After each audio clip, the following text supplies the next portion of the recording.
मत्ती 4:4 में लिखा है, यहां देखिए, बाइबल मत खोलिए, मैं आपसे बाद में खुलवाऊंगा। मनुष्य केवल रोटी से नहीं परंतु परमेश्वर के मुंह से निकले गए वचन के द्वारा जिएगा। आप जानते हैं नए नियम में बलिदान कौन है? वो लोग जो हर दिन परमेश्वर को सुनते हैं। They are the people who lives before God. अगर हम एक ऐसे व्यक्ति हैं जो प्रतिदिन अपना समय निकालते हैं, हर दिन अपने कमरे में जाते हैं और परमेश्वर को सुनने की कोशिश करते हैं, मैं आपको बताना चाहता हूं, आप परमेश्वर के सामने जीवित रहेंगे। This is a living sacrifice. आज बहुत सारे जो लोग हैं वो प्रभु का जनरल वर्ड सुनते हैं, यू नो जनरल वर्ड, यहां से जो वर्ड आता है, पर बहुत कम लोग होते हैं जो कमरों में जाके उसका पर्सनल वर्ड सुनते हैं। There's a difference between general and personal.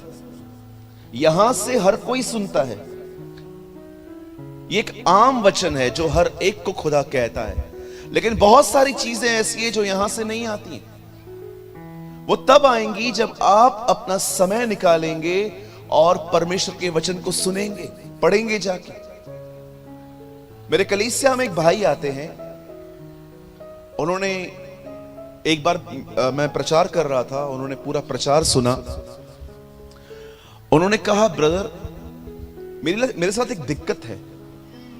मैंने कहा, क्या दिक्कत है? बोला, ब्रदर आपने कहा कि हमें हर दिन वचन पढ़ना है, लेकिन मैं बचपन से अनपढ़ हूं। मैं चाहता हूं पढ़ना, लेकिन मैं पढ़ नहीं पाता हूं क्योंकि मैंने पढ़ाई नहीं की है। हमारे दिनों में, उन दिनों में एजुकेशन को, पढ़ाई को इतना महत्व नहीं दिया जाता था। माँ बाप ने जल्दी मुझे निकाल के खेत में भेज दिया। मैंने कहा, ओके, आपके लिए भी सॉल्यूशन है। बोला, क्या सॉल्यूशन है? मैंने कहा, पढ़ नहीं सकते हो ना? हाँ। मैंने कहा, आप सुन तो सकते हो? बोला, वो कैसे? मैंने बोला, आपके मोबाइल में एक ऑप्शन, एक ऐप होता है जिसका नाम होता है प्ले स्टोर। बोला, हाँ वो है। मैंने कहा, वहां पर जाओ और ऑडियो बाइबल डाउनलोड करो, सुनने वाली बाइबल। उन लोगों ने कर दी। आपको मैं बताना चाहता हूं, हर दिन अब वो भाई मोबाइल चला के पूरी बाइबल सुनता रहता है। जो पढ़ नहीं सकता वो सुन तो सकता है। और कभी कभी वो मुझसे आके ऐसी ऐसी बातें करता है कि मुझे जलन होती है कि प्रभु मुझे क्यों नहीं बताया। मैं आपको बताना चाहता हूं मेरे भाइयों, मेरी बहनों, बात पढ़ाई और लिखाई की नहीं है, बात है भूख और प्यास की। आप जानते हो, पहले के दिनों में लोगों के पास बाइबल नहीं होती थी।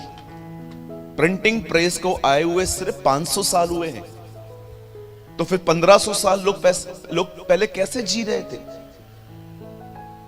मनुष्य केवल रोटी से नहीं, परमेश्वर को सुनने के कारण जिएंगे। वो खुदा को सुनते थे। एक बाइबल ऐसी है जो आप हाथ में कैरी कर सकते हो, एक बाइबल ऐसी है जो अंदर है, पवित्र आत्मा। वो आपसे बात कर सकता है अगर आपके पास समय हो तो। मैं आप में से हर एक को इनकरेज करना चाहता हूं, आप कोई भी हैं, वैसे मैं भी कोई ज्यादा पढ़ा लिखा नहीं हूं, डोंट वरी। हां, मैंने बचपन से अच्छे मैनर्स सीखे। मेरे माँ बाप ने मुझे अच्छे गुण दिए, बड़ों से कैसे बात करनी है, छोटों से कैसे बात करनी है। मैं कभी भी किसी बुजुर्ग से खड़े होके प्रेज द लॉर्ड नहीं करता, उनको खड़े होके जय मसीह नहीं करता। मुझे बाइबल ने यह सिखाया है कि अगर तेरे बीच कोई पक्के बाल वाला व्यक्ति आए तो उठकर खड़ा हो जा और इस तरह उन्हें दिखा कि तू अपने परमेश्वर का भय मानता है। मुझे लगता है कि पढ़ना बहुत जरूरी है। आप लोगों में से जो भी लोग यहां पर हैं, खूब पढ़िए ताकि आपको अच्छी नौकरी मिले, आप अपने घर के अच्छे प्रबंधक बन पाए। खूब पढ़िए, लेकिन यह बात भी याद रखिएगा, पढ़ने लिखने से भी इंपॉर्टेंट है हमारे मैनर्स। बोलिए मैनर्स। हाँ, इसे हिंदी में क्या कहेंगे?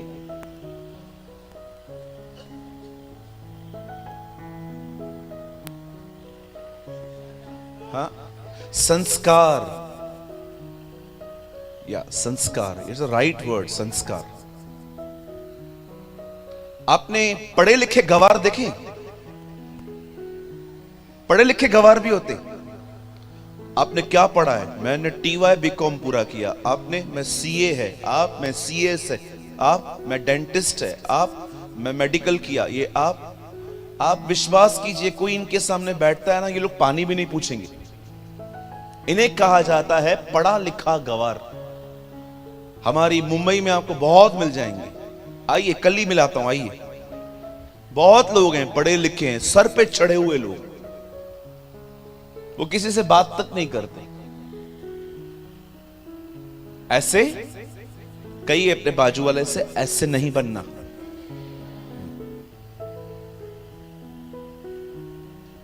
और हमारे मसीह के अंदर भी बहुत ओवर स्पिरिचुअल लोग भी हैं। बोलो ओवर स्पिरिचुअल। हाँ, बोलो ज्यादा आत्मिक।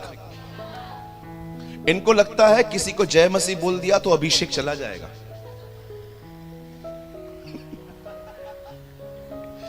जो ऐसी सोच का व्यक्ति है, भैया जाएगा नहीं, ऑलरेडी चला गया। हाँ, कभी कभी आपने देखा होगा, बहुत लोग बहुत स्पिरिचुअल हैं, बहुत ज्यादा आत्मिक हैं।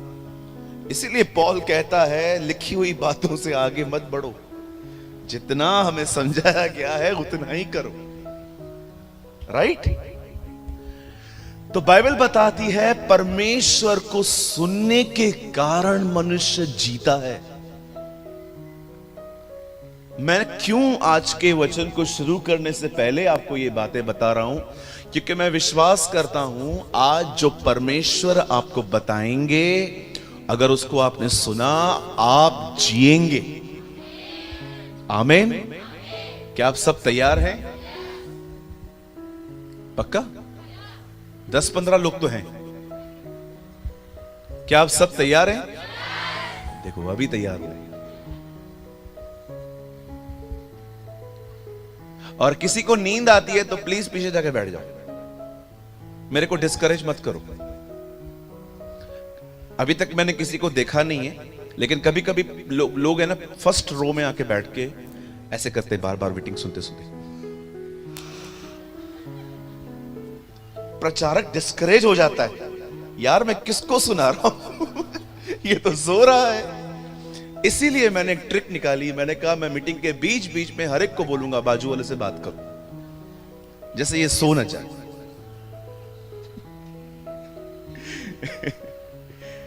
चलिए, नहीं, यहां के लोग बहुत अच्छे हैं। मैं तो बॉम्बे के लोगों की बात कर रहा हूं। यहां के लोग तो बहुत प्यारे हैं, बहुत अच्छे हैं। आप बारिश में कोई बैठ रहा है तो आप समझिए ना वो कैसे लोग होंगे। आइए, अपने लिए ताली बजाइए।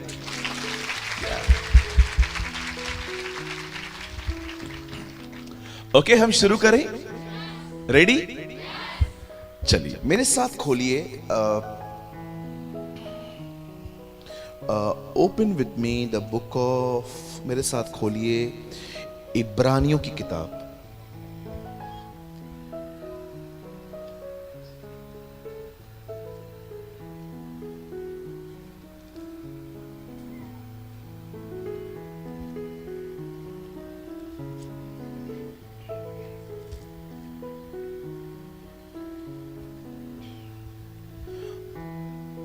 Open with me the book of Hebrews, इब्रानियों की किताब। और आज की सुबह हम खोलेंगे 10वां अध्याय, चैप्टर 10।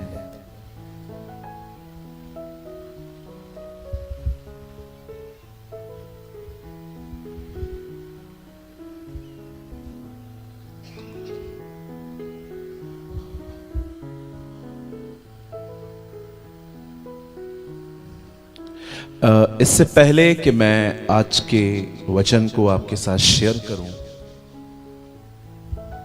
मैं चाहता हूं आप सब अपनी अपनी बाइबल को वहीं पर छोड़ के सामने देखिए। आइए, सामने देखिए।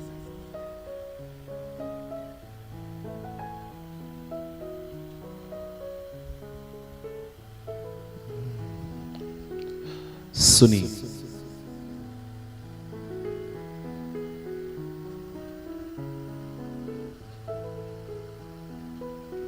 एक चीज जिससे मैंने नफरत करना सीखी है खुदा के द्वारा, आपने हमेशा सीखा होगा प्यार करना है, पर मुझे खुदा ने कुछ चीज भी सिखाई है। अगर आपको लगता है कि हर नफरत शैतान की तरफ से आती है, तो आई थिंक आपको कुछ और भी लर्न करना है। पुराने नियम में प्रभु कहता है शैतान को, मैं तेरे और इस स्त्री के बीच बैर उत्पन्न करूंगा। Who is the creator of बैर? परमेश्वर। हमें लगता है कि हर वो नेगेटिव थिंग जो नेगेटिव लगती है वो शैतान की तरफ से आती है।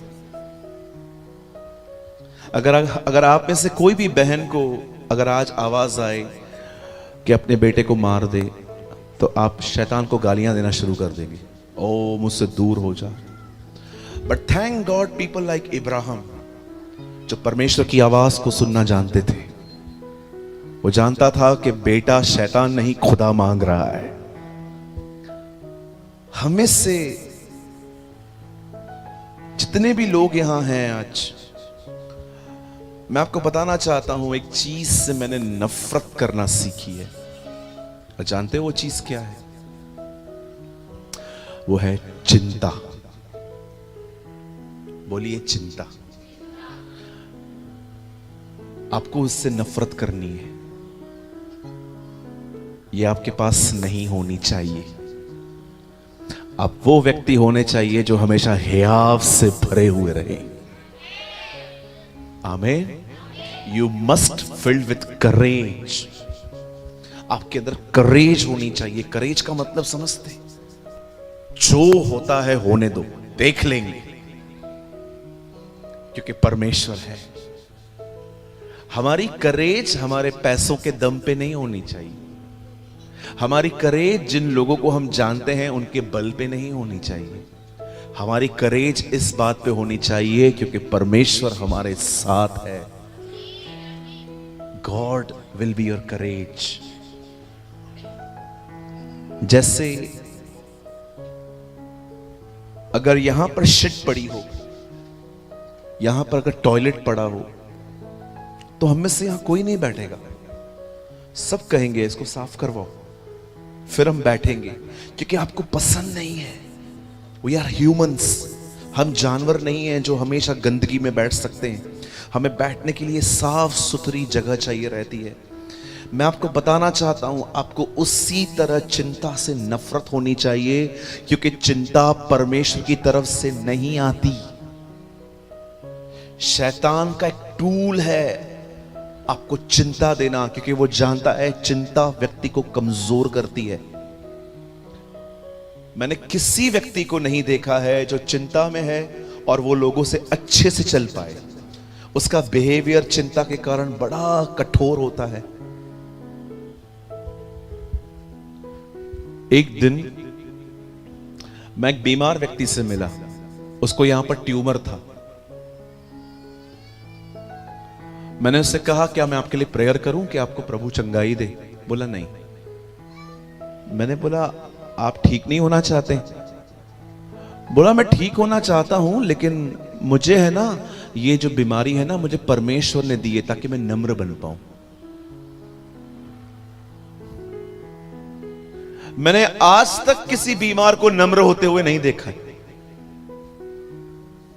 Never seen in my life कि कोई बीमार हुआ हो और वो कहे नहीं नहीं मैं और नम्र हो जाऊंगा। मैंने उस भाई से एक बात पूछी। मैंने कहा ब्रदर आप कहते हो कि मुझे नम्र होना है, इसीलिए मुझे बीमार रहने दीजिए। मैंने उनसे एक बात पूछी। मैंने कहा आपने कभी किसी बीमार को नम्र होते देखा है? अगर परमेश्वर आपको बीमारियां देने के द्वारा बदल लेगा, तो मुझे एक बात बताइए, परमेश्वर का अनुग्रह क्या करेगा? परमेश्वर को आपको बदलने के लिए बीमार करने की कोई जरूरत नहीं है। वो आपको अपने अनुग्रह के द्वारा बदलना जानता है। So don't believe in this type of things. परमेश्वर आपको अपने अनुग्रह से नहीं बदल सकता। तीतुस में लिखा है परमेश्वर का अनुग्रह मनुष्य के उद्धार का कारण है। जब अनुग्रह आता है तब छुटकारा आता है, आजादी आती है, बदलाव आता है। तो फिर आप बीमारी में क्यों एंजॉय कर रहे हैं? आप इस मेंटालिटी से बाहर आइए।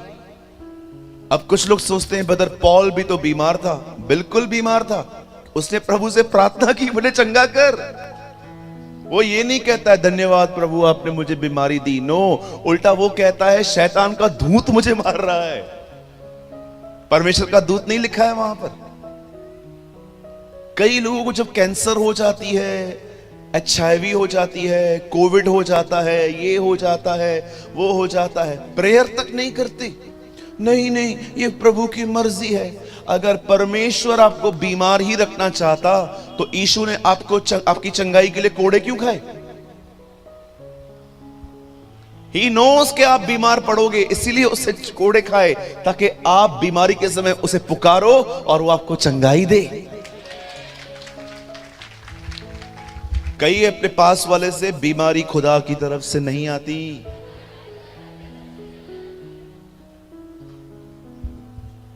अय्यूब को किसने बीमार किया? प्रभु ने कि शैतान ने? शैतान ने।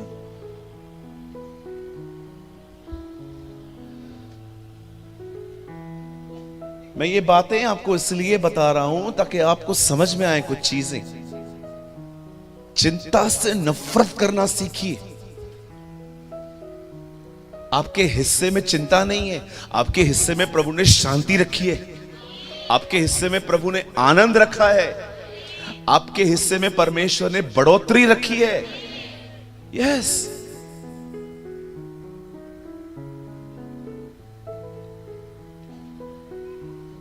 आमीन। क्या आप सब तैयार हैं? शुरू करें? चलिए।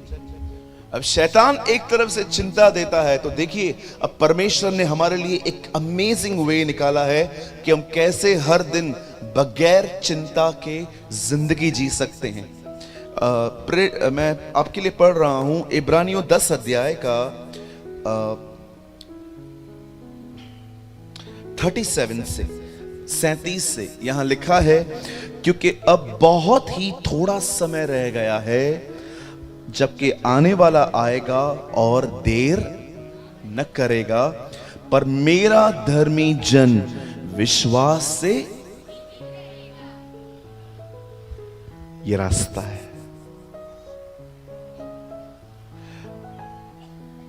और अगर वह पीछे हटे तो मेरा मन उससे प्रसन्न नहीं होगा। आइए, मैं चाहता हूं आप सब जितने भी लोग यहां बैठे हैं सब सामने देखिए। अब बाइबल छोड़ दीजिए, नोट्स आप बाद में बनाइएगा, घर जाके आराम से 50-60 पेज वाले लिख देना। ओके, अब यहां पर देखिए, कैच कीजिए, रिसीव कीजिए। कभी कभी एक चीज को लिखने के पीछे कुछ दूसरा आता है जो आपसे मिस हो जाता है। प्लीज इसको सुनिए और नोट्स भले आराम से बनाइए। बाद में सुनिए। आप में से हर एक को विश्वास से जीना सीखना है। मैं 18 साल से मसीह में हूं, 4.5 साल से मैं पास्टर हूं, 8 साल से मैं मिनिस्ट्री में हूं। मैं आज तक विश्वास से जीना सीख रहा हूं। मैं आपको कभी नहीं कह सकता कि मैंने विश्वास से जीना सीख लिया है। मैं आज तक लर्न करता हूं। कल इस पंडाल में बारिश पड़ी, हमें आपका नहीं पता, लेकिन हम जो सेवक यहां पर थे हमारी हालत खराब हो रही थी। प्रभु हमारा गवाह है, हम सब दुआ कर रहे थे कि प्रभु मीटिंग ऑर्गेनाइज हुई है, बारिश हो रही है, हम बड़ी उम्मीद से यहां जमा हुए हैं। आप जानते हैं हमें उस टाइम पे किस चीज की जरूरत थी? विश्वास की। आप में से हर एक को मैं बताना चाहता हूं, जो आप रोटी, चावल, सब्जी, अचार आप जितना भी खाते हो, आपको सबसे ज्यादा खाने की नहीं, आपको सबसे ज्यादा विश्वास की जरूरत है।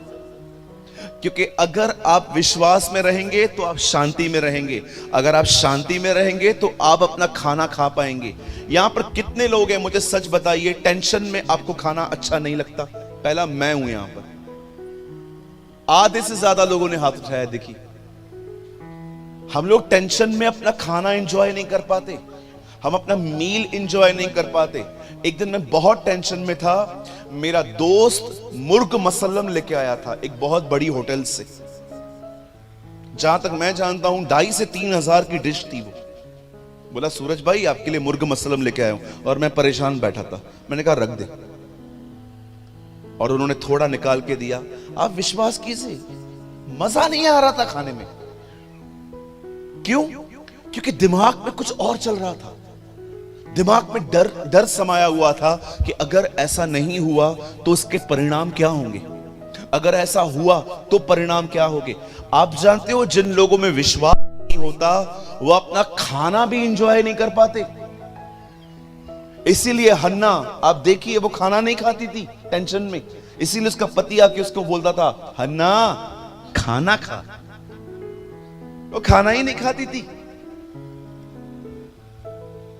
आप में से हर एक को आपने देखा है हम कितना सोचते रहते हैं। अभी भी देखो आप में से कुछ लोग सोचते रहेंगे। इस मीटिंग में भी आप मुझे देख रहे हैं, लेकिन आपके दिमाग में कुछ और चल रहा है। समथिंग। भले ही आपकी आंखें मुझे देख रही हैं, पर हो सकता है यहां बैठे बैठे भी आप उसी बात के बारे में सोच रहे हैं जो बात आपको सारा दिन परेशान करती रहती है।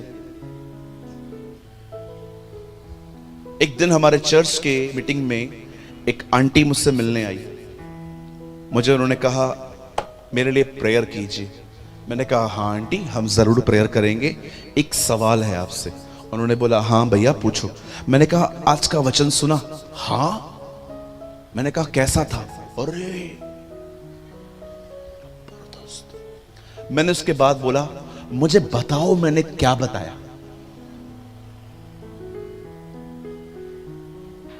जबरदस्त था।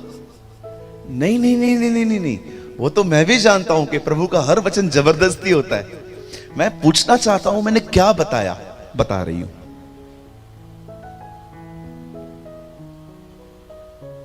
मीटिंग मस्त थी भैया। अरे नहीं नहीं मेरी बहन, मेरी चांद से आई हुई बहन, मैं पूछ रहा हूं मैंने क्या बताया। कुछ याद नहीं है। सब आमीन बोल रहे थे, साथ साथ में वो भी आमीन बोलती रहती थी। सब हालेलुया बोलते थे, वो भी हालेलुया बोलती रहती थी।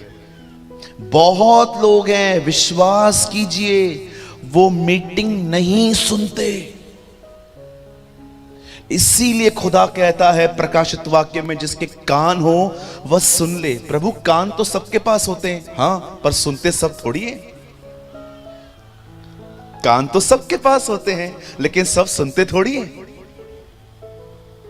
हमारे पास देखिए किसके पास छोटे कान है, किसके पास बड़े कान है, किसके पास हाथी जितने भी कान है,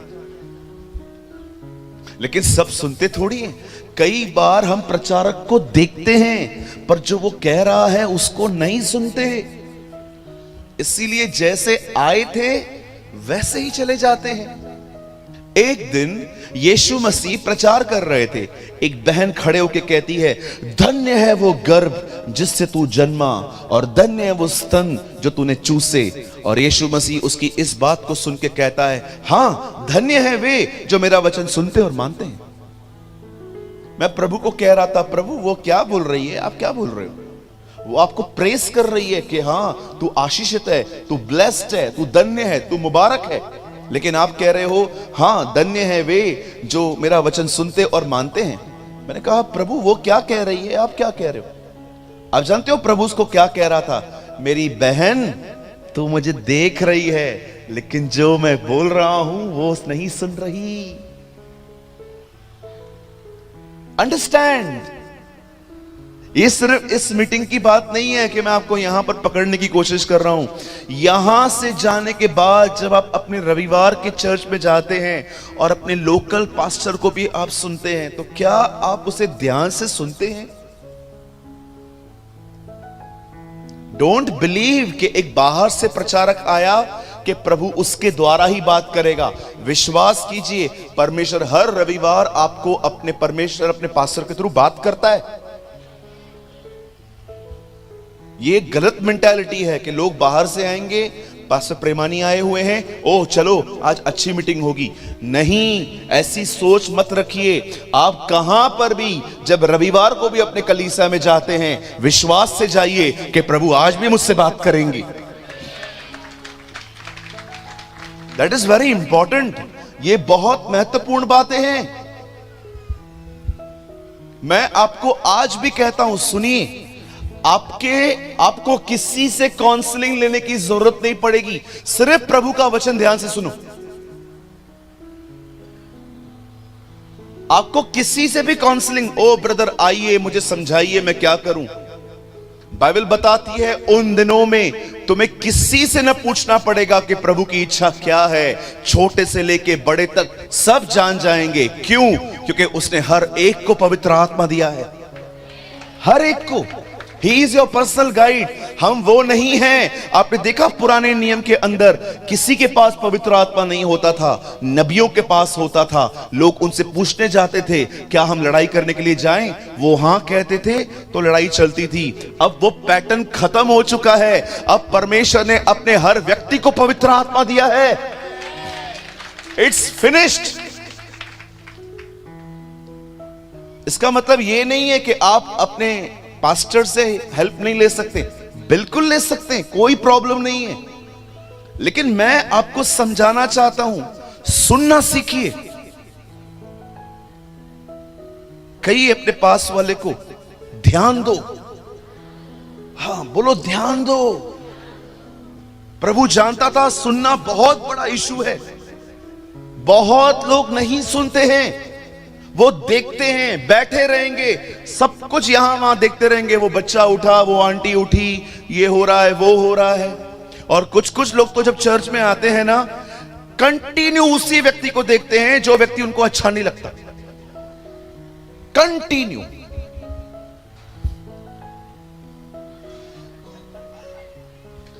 एक तो वो अच्छा लगता नहीं है, उस पर ध्यान भी दे रहे हो।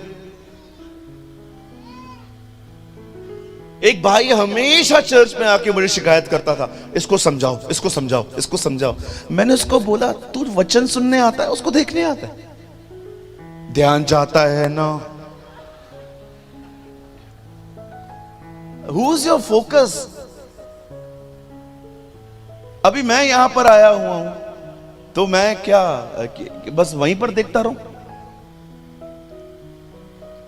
चर्च के अंदर हर व्यक्ति आपको प्रेज द लॉर्ड नहीं बोलेगा, हर व्यक्ति आपको जय मसीह नहीं बोलेगा।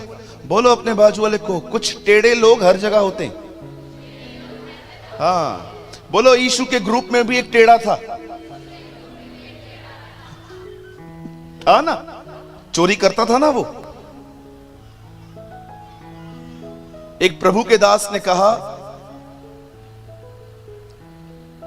हर चर्च के अंदर कुछ टेढ़े लोग होते हैं, लेकिन उसके बाद उन्होंने कहा सीधे भी बहुत सारे होते हैं, उन पे ध्यान दो। हम लोग चर्च के अंदर यही चीजें देखने के लिए जाते हैं। ओ वो क्या कर रहा है, देखो वो जो लड़की आई है ना, उसने अपने बाल खोल के रखे हैं, वो दुपट्टा पहन के नहीं आती है। और मेरी बहन, तू जो दुपट्टा पहन के बुराइयां कर रही है, उसका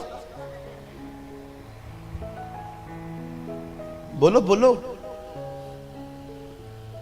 बहुत सारी बहनें यहां तक मदर टेरेसा की तरह यहां तक दुपट्टा पहनती हैं, लेकिन जैसे मीटिंग के बाद यहां से निकलेंगी अपनी सहेली के साथ, क्या हुआ? खाने में नमक ज्यादा था। हाँ था तो सही, ऐसे थोड़ी करते। आपको इतनी प्रॉब्लम में खाना छोड़ देते, बाहर जाके खाते। एक निवाले पे पता चल गया था ना नमक ज्यादा है, फिर पूरा खाना क्यों खाया? कहिए, सिर्फ बहनें कहेंगी, भाई लोग तुम 2 मिनट चुप रहो। आइए बहनें एक दूसरे से कहें, कहिए बुराई मत कर। अपनी सहेली को बोलिए, यहां की बात वहां मत कर। हाँ बोलिए अपने बाजू वाले को, आज तक मत बन।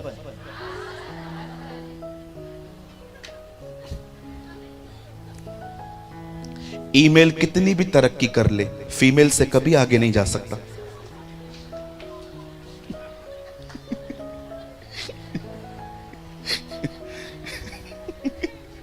हमारी बहनें बहुत प्यारी हैं, उनको एक खबर दो, पूरे चापा में 5 मिनट में 5 मिनट में इतना नेटवर्क जबरदस्त है,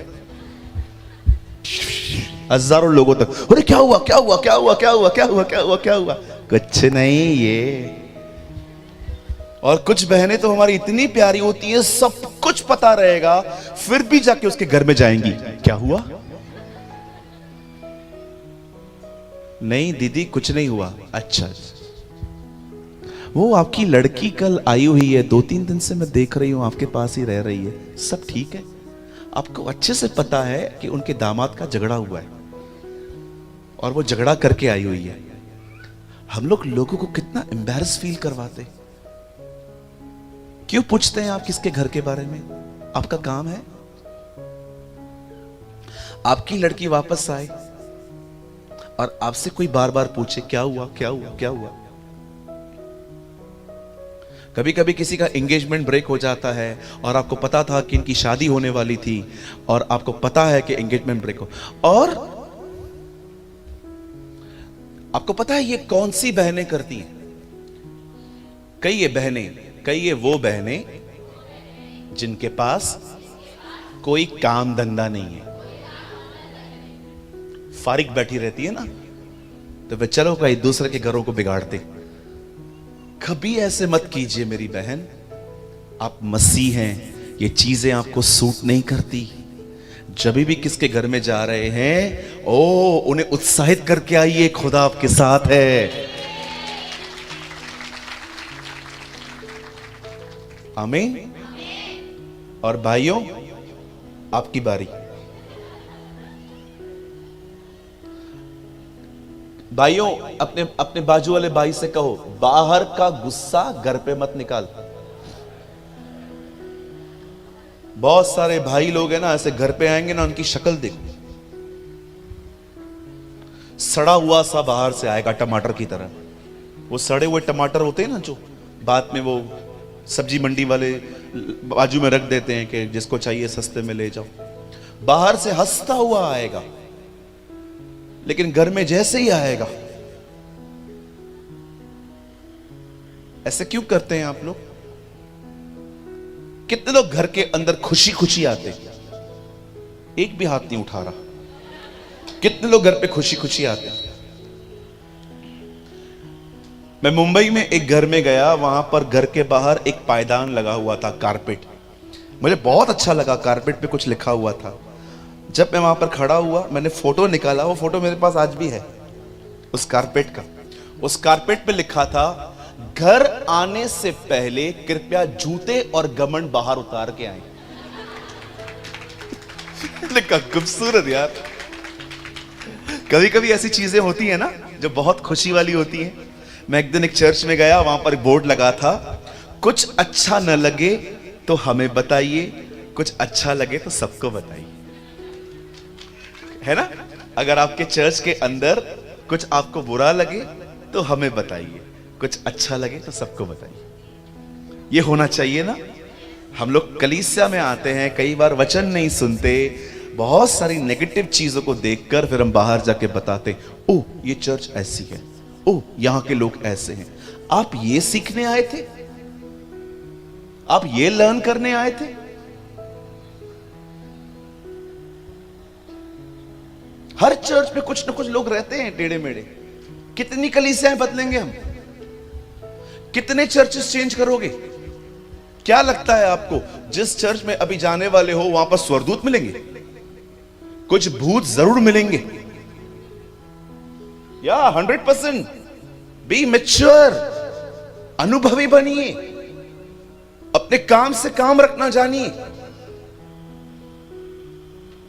मैं हमेशा कहता हूं, चर्च एक वजह से छोड़नी चाहिए, जब आपकी चर्च आपको वचन न दे। If a church never deliver you a word, अगर कलीसिया में वचन नहीं है, सिर्फ यहां वहां की बातें, सिर्फ पैसा प्रचार किया जा रहा है, मैं आपको कहता हूं, लीव दिस चर्च। कोई जरूरत नहीं है वहां पर रहने की। लेकिन अगर एक चर्च वचन देती है लेकिन वहां पर जो लोग हैं वो ठीक नहीं है, आपको वो चर्च कभी नहीं छोड़नी चाहिए, क्योंकि हर जगह पे कुछ ऐसे लोग होते हैं। अब देखिए यहां पर क्या हुआ, सुनिए। इब्रानियों में लिखा गया है कि हमें विश्वास से जीना है। कहिए विश्वास से। हाँ, विश्वास से जीना क्या होता है मैं आपको आज समझाना चाहता हूं, और मेरी उम्मीद है, मेरा भरोसा है ये कॉन्सेप्ट आपके लिए बहुत आज क्लियर हो जाएगा। आमीन। सुनिए, यहां लिखा है विश्वास से धर्मी जन जीवित रहेगा। चलो इसका उल्टा करो, इसका उल्टा करो। अगर विश्वास से हम जिएंगे, इसका उल्टा करो, अगर विश्वास नहीं होगा तो वो मरेगा। कौन मारेगा उसे? उसे मारेगा उसके खुद के ख्याल, His own thoughts। मैं आपको सच कहता हूं, कोई आपको इतना परेशान नहीं करता जितना आपको आपकी नकारात्मक सोच परेशान करती है। शैतान को छोड़ दो, बाजू में रखो। कई लोगों को लगता है कि शैतान मुझे टॉर्चर कर रहा है। नहीं ब्रदर, आप नेगेटिव हो।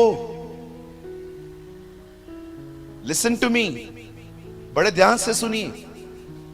जब हम प्रभु में आते हैं, दुष्ट आत्माएं हमारे अंदर से निकल जाती हैं, लेकिन मैं आपको बताना चाहता हूं वो निकल गई हैं, पर अपनी नकारात्मक सोच वो आप में छोड़ के गई हैं। इसीलिए पौल कहता है तुम्हारे मन को तुम्हारा नया होना जरूरी है।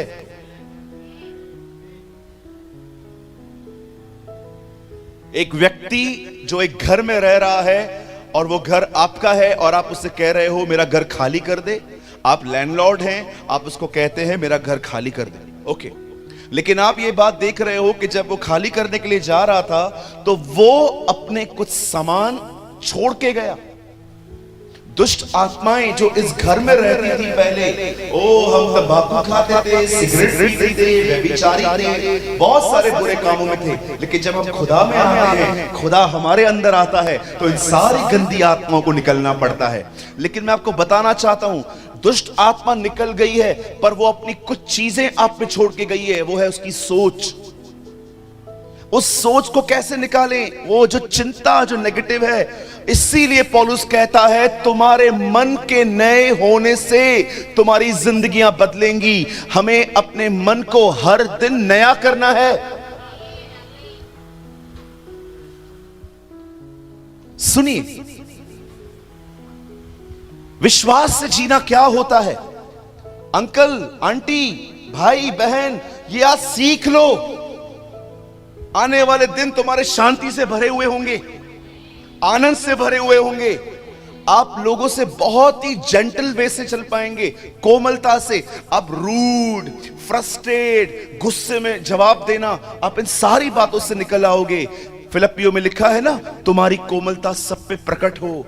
योर जेंटलनेस जो है वो तुम पे सब पे रिवील हो।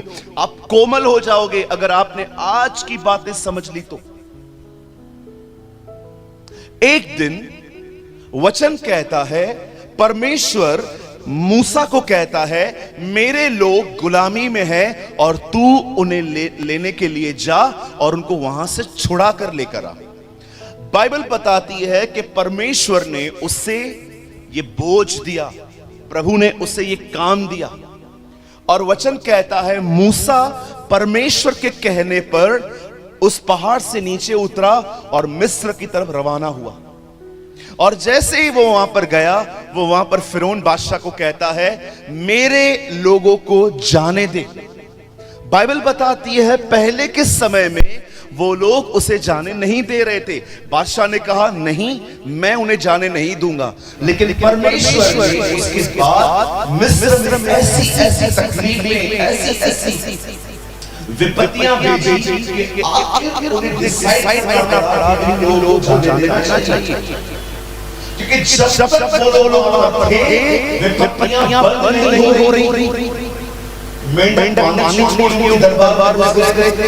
बाइबल बताती है वहां पानी लहू बन गया। बाइबल बताती है कि वहां पर लोग भूखियां होने लगी। बाइबल बताती है कि उनको ऐसा भी हो रहा था 3 दिन सूरज निकल रहा था, वो लोग धीरे-धीरे जिंदगी जी रहे थे। और लास्ट में वो एक प्रॉब्लम ऐसी डाली गई उनके ऊपर जिससे वो टूट गए। परमेश्वर ने उनके घर का हर पहलू का मारना शुरू कर दिया।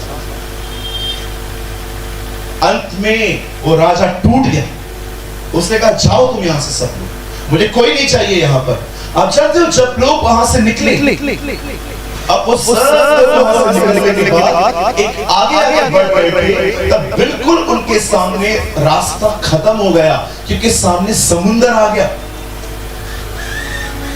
और जैसे उन्होंने देखा कि सामने समुंदर है, तो उन्होंने क्या देखा, पीछे रथों की आवाज आ रही थी, घोड़ों की। उन्होंने क्या देखा, वो राजा वापस उन्हें गुलामी में लाने के लिए उनके पीछे पीछे आ रहा था, उन्हें चेस कर रहा था, उन्हें पकड़ रहा था।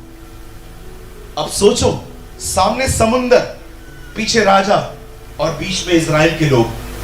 अब वो लोग पैनिक हो गए। बोलिए पैनिक। हाँ, परेशान। अब वो लोग परेशान हो गए। और जानते हो उन लोगों ने परेशानी में क्या किया, कुड़कुड़ाना शुरू कर दिया। वो मूसा को कहते हैं, हे मूसा, वहां पर कब्रें नहीं थी जो हमें मरने यहां ले आया। ओ, उनकी लैंग्वेज बड़े प्यारे लोग, बिल्कुल हमारी तरह। ओ, कुड़कुड़ा रहे थे। कभी कभी आप देखिए, हम लोग चर्च के अंदर हर रविवार हालेलुया, प्रेज द लॉर्ड, जय मसीह की, शालोम, प्रभु जिंदा है। सोमवार के दिन थोड़ी तकलीफ आएगी, प्रभु की तरह। लिटिल इनकन्वीनियंस कम, ट्रू नेचर आउट। होता है ना? कितने लोग हैं यहां पर मेरी तरह जो रविवार को आराधना करते हैं, सोमवार को कुड़कुड़ाते हैं? मैं पहला हूं इधर। कोई है मेरे साथ? 1 2 3 4 4.5 5.5 6.5। जिनके हाथ नीचे हैं, प्रभु तुमसे बात करेगा कल। Don't be super spiritual. कल लाइट बंद हो रही थी, कुड़कुड़ा रहे थे लोग। ये कुड़कुड़ाने का नया तरीका है, करिए, है ना? ये नया तरीका है कुड़कुड़ाने का। अब ज्यादा बोलते नहीं है हम लोग सिर्फ इतना कर देते हैं, मतलब लाइट गई, इसका मतलब बारिश आई, इसका मतलब खाना सबको मिला, मुझे नहीं। अब विश्वासी नए तरीके से कुड़कुड़ाते। You know, the Bible says उन लोगों ने कुड़कुड़ाना चालू किया, मूसा क्यों लाया हमें? उधर कब्रिस्तान नहीं था, उधर ही मार के गाड़ देता, इधर मरने के लिए क्यों लाया? और मूसा ने प्रभु को, मूसा एक बहुत अमेजिंग पर्सन था, लोग उसे परेशान करते थे, वो खुदा के पास जाता था, है ना? ऐसा होना चाहिए ना? आप जानते हो, मैं मैच्योर क्रिश्चियंस के लिए एक बात बोलूं। आप जानते हो, जब वो मूसा को देखते थे कि हम उससे मांग रहे हैं, वो खुदा से मांगता। आप जानते हो, वो कभी इस चीज को नहीं सीख पाए थे। वो मूसा के द्वारा परमेश्वर के मार्गों को नहीं पहचान पाए थे कि कैसे ये बंदा, हम इससे तंग करते हैं, ये खुदा के पास जाता है, फिर हम ये सब क्यों नहीं करते खुद ही? जब एक परमेश्वर के दास के साथ रहो ना, तो सीखो कि वो कैसे परमेश्वर के मार्गों को पहचानता है।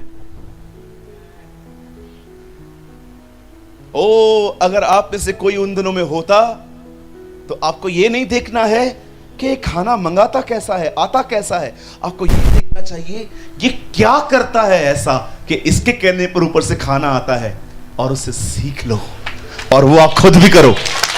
Understand, listen to me, understand the ways of God. Bible बताती है मूसा परमेश्वर के मार्गों को पहचानता था।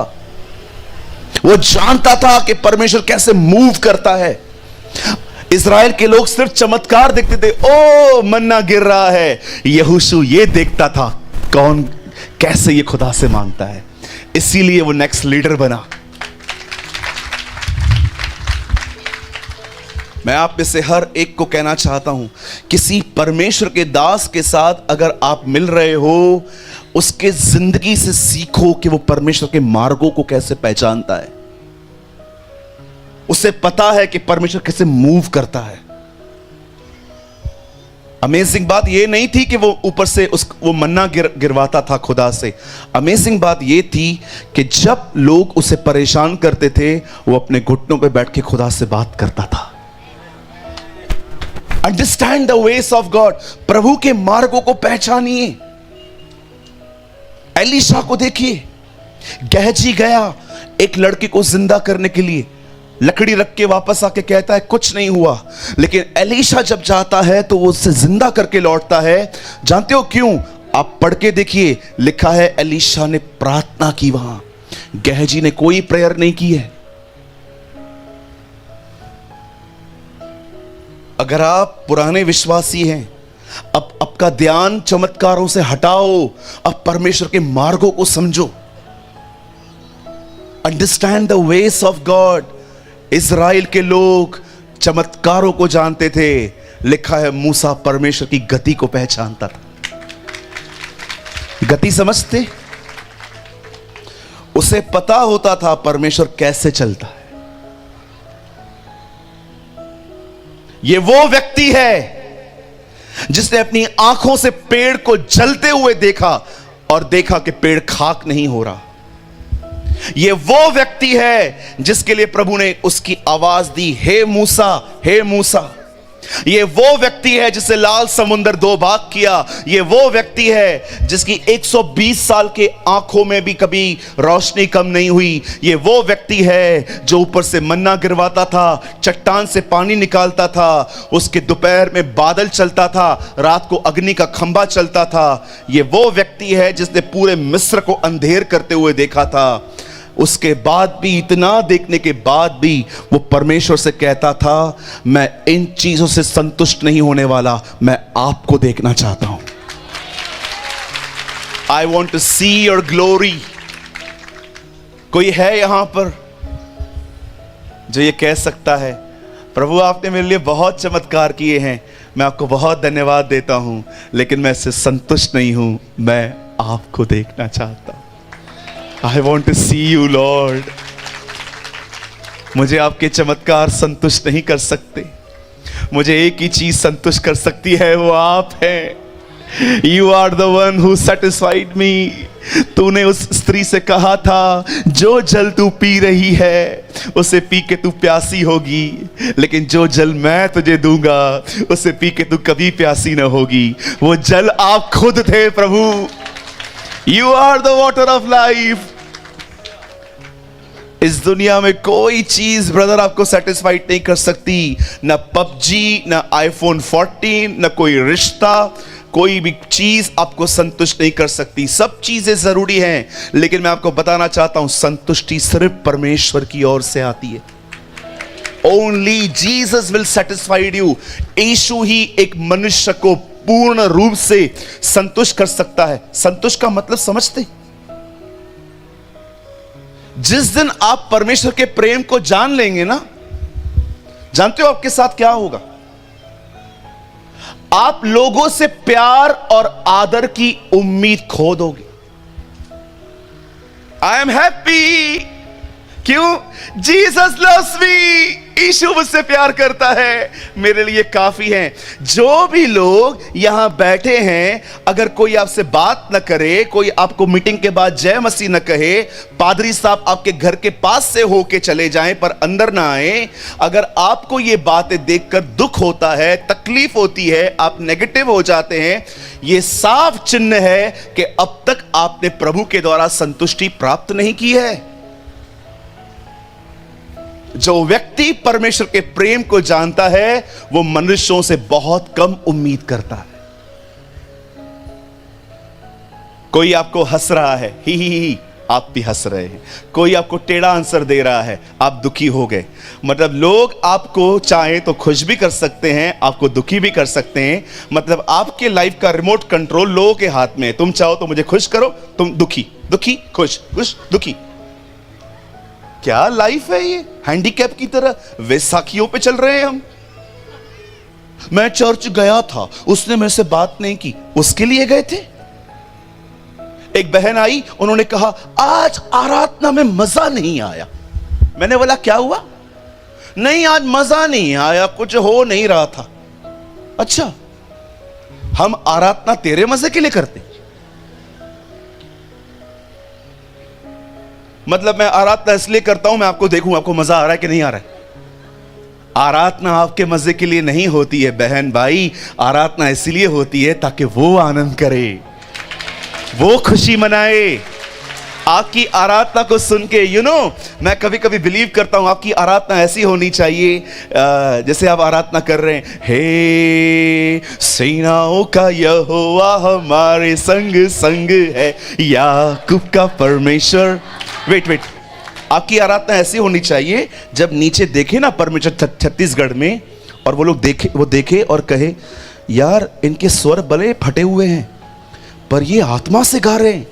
और आपकी आराधना सुन सुन के पता है वो स्वरदूत जो वहां पर गा रहे थे, पवित्र पवित्र, वो उनको कहे, ए तुम लोग थोड़ा चुप करो, मेरे को इनकी आराधना तुमसे ज्यादा अच्छी लग रही है। आप जानते हो दैट इज वर्शिप। आप वर्शिप में क्या फील कर रहे हैं? मेरे बाल खड़े हुए नहीं, मैं गिर नहीं गया, मैं उठ नहीं गया, मुझे करंट नहीं लगा। ये वर्शिप नहीं है, ये फीलिंग्स हैं। Feeling is not important.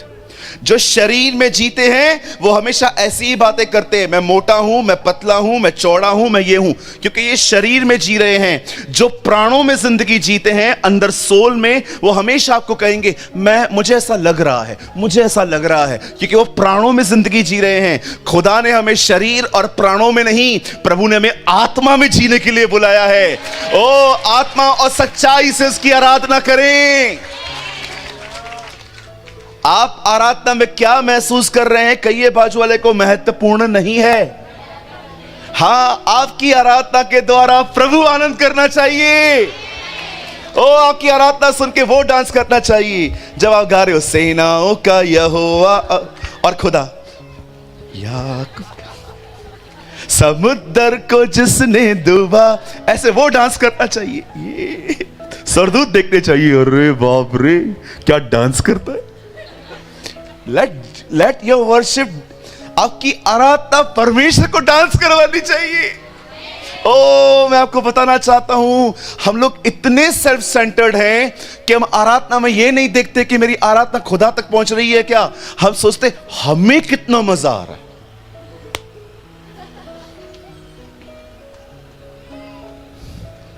Your focused must be Jesus.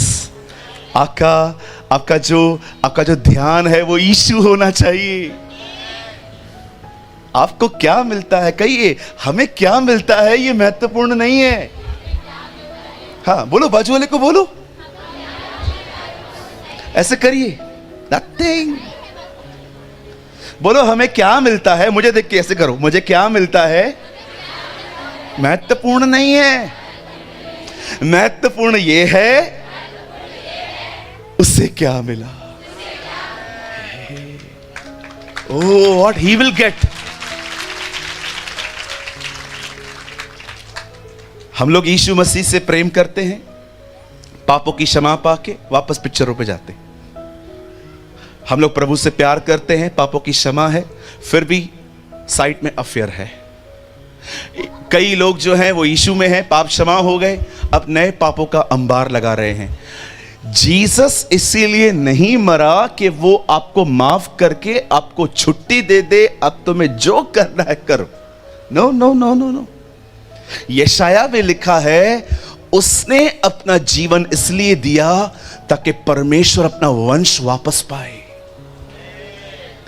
यीशु इसीलिए नहीं मरा कि आप बस जिए, यीशु इसीलिए मरा कि आप उसके लिए जिए। अंडरस्टैंड? हर जगह पे लोगों ने उसे निकाल दिया है। मैं एक प्रचारक को सुन रहा था, he is a man from America, वो अमेरिका में रहते हैं। उन्होंने कहा एंजॉय योर लाइफ, अपने जिंदगी में आनंद करो। मैं सोच रहा था देखूं और क्या बोल रहा है, और बोलते बोलते बोलते उन्होंने एक वचन बोला जिसमें उन्होंने कहा, यीशु तुम्हारे लिए मरा ताकि तुम जियो, यीशु तुम्हारे लिए मरा तुम जियो। और सब बाइबल न पढ़ने वाले लोग जम मार रहे थे, आमीन, मोटिवेट, चलती हुई सभा में खड़े होके उसको आमीन आमीन बोल रहे थे। आपको पता है there is no such statement in whole Bible, पूरी बाइबल में ऐसा कोई वचन नहीं है जिसमें लिखा है कि यीशु मरा ताकि तुम जियो। आप पढ़ के देखिए, हर जगह पर उसको निकाल दिया जाता है। हमारी बाइबल में लिखा है वो इसलिए मरा ताकि तुम उसके लिए जियो। Live for him. आपके जिंदगी का हर डिसीजन उसको देख कर ले। आपकी जिंदगी में किसी से बात कर रहे हैं, ये देखिए कि वो आपकी बातचीत देख रहा है। आपका उठना बैठना चलना फिरना खाना पीना सब इससे डिजाइन होना चाहिए कि मेरा परमेश्वर मुझे देख रहा है। इसे ही कहते हैं उसकी प्रेजेंस में जीना। अब इजराइली कहां आ गए? कहिए लाल समुंदर। अब जैसे वो लाल समुंदर के सामने आ गए, ओ कुड़कुड़ाने लग गए, मूसा काय कर तो तुम्ही, क्या कर रहा है तू, समझ में नहीं आ रहा है तुझे, यहां क्यों लेकर आया? आई एम सॉरी, मैंने थोड़ा मराठी बोल दिया। क्या कर रहा है तू?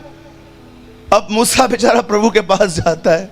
वो कभी कभी इतना परेशान हो जाता था, वो प्रार्थना ऐसे करता था, क्या ये लोग मेरे पेट से जन्मे हैं, मैं इतना बर्दाश्त करूं इन्हें? कभी कभी वो ऐसा बोलता था मैं इतना बर्दाश्त तो मैंने खुद के बच्चों को भी नहीं किया था। ये लोग क्या मेरे पेट से जन्मे हैं कि मैं इनको उठाए चलूं इतना? परमेश्वर ने जब मूसा को देखा कि प्रभु मूसा के सामने रो रहा है, प्रभु ने उससे कहा, सुन, मुझसे बात मत कर, एक काम कर, लकड़ी ले और समुद्र में मार। आप जानते हैं लाल समुद्र लकड़ी मारते ही दो भाग नहीं हुआ था, अगले दिन हुआ था। पूरी रात हवा चली थी। आप पढ़ के देखिए। कुछ लोग कहते हैं ओ लाठी मारी 2 भाग हो गया। नहीं नहीं नहीं सर, आप पढ़ के देखिए, नेक्स्ट डे हुआ है। पूरी रात हवा चली, पुरवई चली, और अगले दिन तक जब पूरा लाल समुद्र 2 भाग हो गया, और आपको पता है क्या हुआ? उसके बाद वो लोग उसके आर पार चले गए, अंदर ही अंदर। एक सवाल पूछूं आपसे? 2 लोगों ने यस बोला। एक सवाल पूछूं? सोचो अगर इजराइलियों के पास लाल समुंदर पार करते हुए मोबाइल होता तो क्या होता?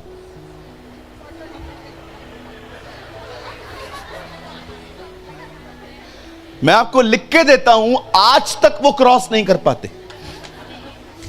1 photo with Moses, 1 family photo, 1 photo with Joshua, और जब फिरौन आ जाता उसको बोलता 1 फोटो तेरे साथ भी। धन्यवाद हो प्रभु का कि इजराइलियों के पास मोबाइल नहीं था, है ना? नहीं तो वो आज तक क्रॉस नहीं कर पाते, खड़े हो जाते। ओ बहने तो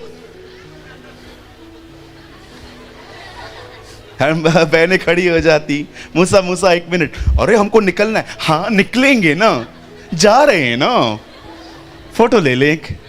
एक तो फैमिली फोटो, फिर चलते हुए पानी वाला फोटो, अलग फोटो, ये फोटो वो फोटो। कहिए प्रभु आपका कोटि कोटि धन्यवाद कि इजराइलियों के समय फोन नहीं था।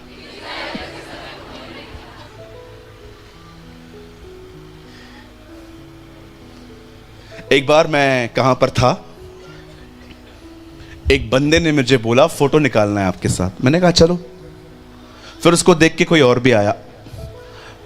अब मैंने देखा कि सब लोग आ गए फोटो निकालने के लिए, फोटो निकालना है, फोटो निकालना है, फोटो निकालना है। एक बंदे ने मेरा हाथ ऐसा पकड़ा फोटो के लिए, हाथ सूज गया मेरा। उससे मुझे ऐसा बोला, मुझे आपके साथ फोटो निकालना है। मैंने बोला फोटो निकालना, मार क्यों रहा है तू मुझे? बोला नहीं, मुझे लगा आप जा रहे हो। यहां देखिए, फोटो निकालने से कुछ नहीं होगा।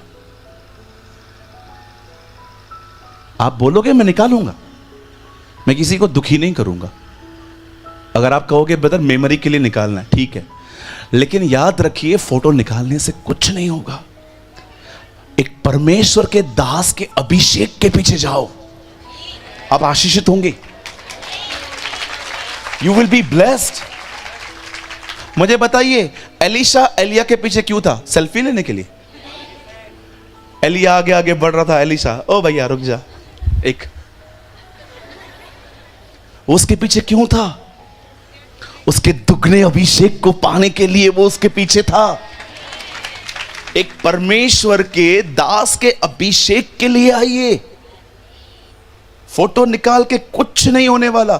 भैया मैं आपका फैन हूं, फैन ट्यूबलाइट बल्ब बनने से कुछ नहीं मिलेगा। मैं आपका फैन हूं, क्या होगा मुझे बताओ फैन बन के? यीशु ने कहा उसके चेले बनो। आजकल फैन फॉलोइंग बोलते हैं, ओ आपकी फैन फॉलोइंग बहुत अच्छी है। मुझे आज तक समझ में नहीं आता ये फैन पंखे ट्यूबलाइट आए कहां से आखिर। बोलिए फैन नहीं बनना है, बोलिए ट्यूबलाइट नहीं बननी है, हाँ बोलो बल्ब नहीं बनना है, बोलो उसके पीछे चलना है। यस, आप एक ही व्यक्ति के फैन होने चाहिए और वो जीसस होना चाहिए, और किसी के फैन मत बनिए। राइट? ये मत सोचिए कि मैं हाथ रखूंगा, मैं प्रार्थना करूंगा तो ही होगा। आप विश्वास कीजिए, आप और मैं सेम परमेश्वर से प्रार्थना करते हैं। जिससे मैं प्रार्थना करता हूं उससे आप भी प्रार्थना करके पा सकते हैं। और कभी यह मत सोचिए कि पास्टर प्रार्थना करता है वो ज्यादा सामर्थ्य होती है और मुझे प्रार्थना करने नहीं आती है। मेरी बहनों, क्या आपने देखा है, मेरे भाइयों क्या आपने देखा है, घर पे जो छोटा होता है जिसे बोलना नहीं आता, खाना उससे पहले मिलता है। आप देखिए, हम लोग बैठे रहते हैं, खाना हाँ ला रही हूं बैठो।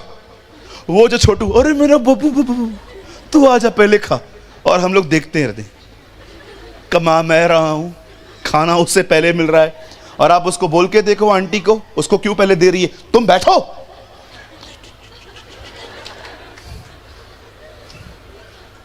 ये मत सोचिए कि आप परफेक्ट बनेंगे, डेकोरेशन करेंगे, प्रार्थना 10 वचन डालेंगे तो ही खुदा सुनेगा। मैंने कभी कभी देखा है, घर के अंदर जो बोलना नहीं जानते ना, खाना उन्हें पहले मिल जाता है। मैं प्रमोट नहीं कर रहा हूं आपको कि आप प्रार्थना मत सीखो, बिल्कुल सीखो, लेकिन ये विश्वास निकाल दो कि वो प्रार्थना करेगा तो सुनी जाएगी, ये प्रार्थना करेगा तो सुनी जाएगी। अपने हाथ को उठाइए, कहिए प्रार्थना करने वाला महत्वपूर्ण नहीं है, कहिए प्रार्थना सुनने वाला महत्वपूर्ण है। यस, जो प्रार्थना सुने वो ज्यादा इंपॉर्टेंट है। यस, देखो वो बहन बेचारी पीछे पीछे बोल रही है मेरे। Very good sister, God bless you, ऐसे ही बढ़ो। अब लाल समुंदर 2 भाग हो गया। जानते हो उसने क्या किया? लकड़ी मारी, और अगले दिन जैसे जैसे पानी हटता गया वो आगे आगे बढ़ते गए और पार हो गए। फिर वो उस तरफ पहुंचे। एक टाइम ऐसा आया, मूसा मर गया। अब पूरी जिम्मेदारी यहोशू पे आ गई। और जब यहोशू उन्हें इजराइल अंदर लेके जा रहा था, तब इजराइल से पहले एक देश आता है जिसको कहते हैं यरदन, जॉर्डन। कुछ लोगों को लगता है जॉर्डन इजराइल के अंदर है, नहीं, जॉर्डन अलग है। जॉर्डन जाने के लिए अलग वीजा लगता है, इजराइल जाने के लिए अलग वीजा लगता है। अब इन्हें यरदन जाना था। यरदन में पानी था, रिवर थी। ये वही रिवर है जहां पर हमारे प्रभु यीशु मसीह ने बपतिस्मा लिया था। ये वही रिवर है जहां पर कोरह वंशी गीत गाते थे। अब एक रिवर आ गई। आप जानते हैं, जब यहोशू के सामने वो रिवर आई, तब यहोशू ने मूसा की लाठी नहीं ढूंढी। अरे कहां गई वो लाठी जिससे समुद्र 2 भाग किया गया? हमेशा याद रखिए, God is not with traditions, God is with his word. परमेश्वर परंपराओं के साथ काम नहीं करता, परमेश्वर अपने वचन के साथ काम करता है। मूसा ने जो लठ यूज की, उस लठ को उसने नहीं ढूंढा, कहां है वो लकड़ी, दो मुझे, मैं मारूंगा। नो, आप में से बहुत सारे जो लोग हैं वो ट्रेडिशनल हो सकते हैं। मैं आपसे एक बात पूछना चाहता हूं, बाइबल में बच्चों के बपतिस्मे के बारे में कहां लिखा है? शो मी। एक भाई मुझसे मिलने आए, उन्होंने कहा मुझे बच्चों के बपतिस्मे पर आर्टिकल लिख के दो। मैंने कहा जरूर, कितने पेज का चाहिए? 10 पेज का लिख के दो। मैंने कहा शाम को लेके जाना। शाम को आए, मैंने 10 पन्ने स्टेपलाइज करके रख दिए थे पेपर में डाल के, वो लेके गए। मैंने बाहर लिखा भी था चाइल्ड बैप्टिज्म। वो घर गए, उन्होंने खोला, कुछ लिखा ही नहीं था। मुझे कॉल करके बोला, भैया कुछ लिखा क्यों नहीं है? मैंने कहा इसलिए क्योंकि बाइबल में भी नहीं लिखा है। क्या लिखूं? है ही नहीं कुछ। मुझे बताइए बच्चों का बपतिस्मा कहां लिखा है? बताइए मुझे कहां लिखा है? दशमांश न देने पे दंड आता है, दंड। बोलिए दंड। मेरे भाइयों यहां देखो, परमेश्वर ने अगर तुम्हें दंड देना शुरू किया ना, उड़ जाएंगे इधर से हम, खत्म हो जाओगे आप और मैं। आपको पता है वो कभी दंड नहीं देता, वो हमेशा सिर्फ आपको करेक्ट करता है। परमेश्वर कभी किसी को पनिश नहीं करता। क्यों भैया? वो हमें दंड क्यों नहीं देता? क्योंकि 2023 साल पहले उसने अपने पुत्र को क्रूस पे दंड दे दिया है।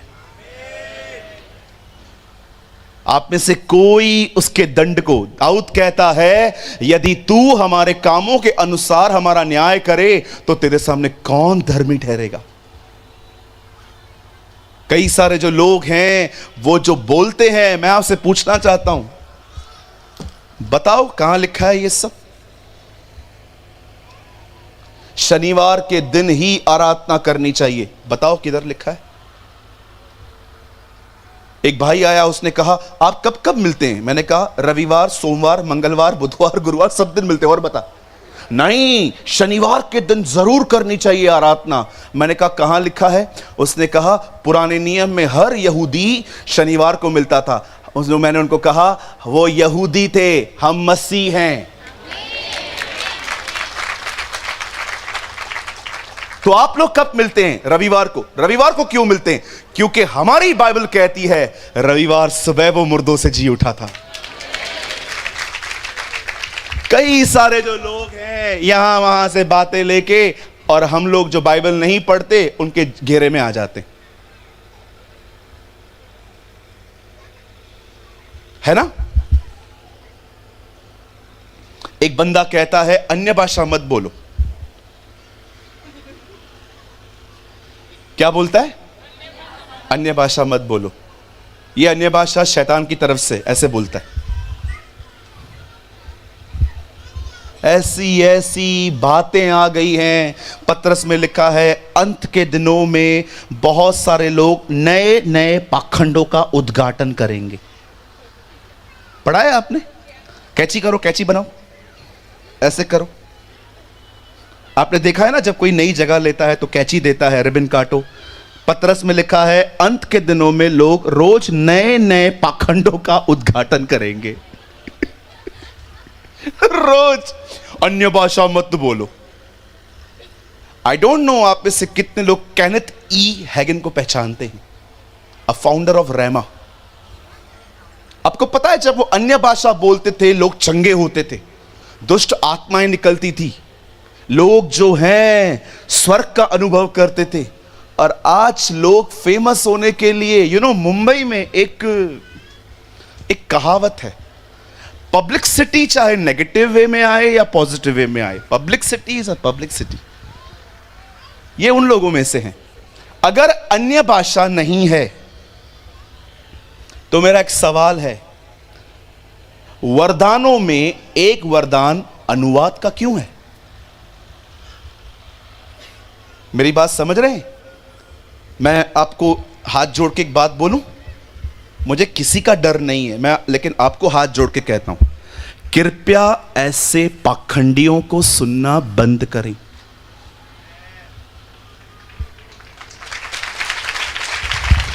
कभी कभी लोग कहते हैं चर्च जाना जरूरी नहीं है, ऑनलाइन सुनो। मैं आपके सामने कहता हूं, मैं जब तक जिंदा हूं हर रविवार और हर कभी चर्च जब लगती है मैं खुदा के हैकल में जाऊंगा। आप में से कोई भी, आपने देखा हम जूम मीटिंग में क्या बोलते हैं? आप में से कोई है यहां पर जो हमारी जूम मीटिंग्स में आता है? बाप रे। अच्छा मुझे एक बात बताइए, क्या आपने मुझे ये बोलते हुए सुना है? 100% सुना भी होगा कि जिस दिन आपकी चर्च है और उस दिन जूम मीटिंग है, पहले कहां जाना है? चर्च जाना है। आपको मेरी जूम मीटिंग अटेंड नहीं करनी है उस दिन, आप जाओ अपने चर्च में। आजकल नया पैटर्न है, चर्च मालूम है कैसे बनती है? 2 लोग उसकी कलीसिया में से लो, 2 लोग इसकी कलीसिया में से लो, 4 लोग उसके यहां से लो, 8 लोग उसके यहां से लो, हो गई चर्च। ये चर्च नहीं है। विश्वास कीजिए, जो लोग दूसरों को छोड़ सकते हैं वो एक दिन आपको भी छोड़ देंगे।